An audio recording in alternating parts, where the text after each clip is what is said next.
ఇప్పుడు టమాటో ములక్కాడ కర్రీ చేసి మీకు చూపిస్తాను చూడండి. నేను కుక్కర్లో ఒక గరిటెడు మస్టర్డ్ ఆయిల్ వేసాను. ఇప్పుడు నూనె కాగింది. ఉల్లిపాయ పచ్చిమిరపకాయ ముక్కలు వేస్తున్నాను. ఉల్లిపాయలు పచ్చిమిరపకాయలు వేసాక అల్లం వెల్లుల్లి పేస్ట్, కొంచెం పసుపు, ఉప్పు ఇది వేసి శుభ్రంగా కలుపుకొని కొంచెం బ్రౌన్ కలర్ వచ్చే వరకు వేపుకోవాలి. ఉల్లిపాయ ముక్కలు బ్రౌన్ కలర్ వచ్చే వరకు వేపేసాను. ఇప్పుడు దీంట్లో టమాటా ముక్కలు, ములక్కాడ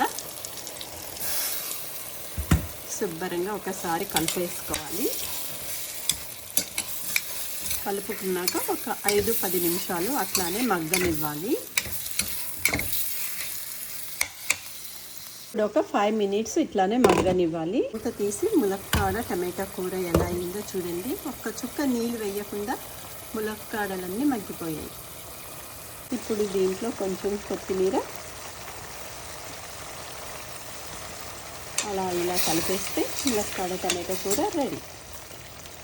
ములక్కాడలు ఎంత బాగా ఉడికిపోయాయో. రెడీ. రుచిగా ములక్కాడ టమాటా కూర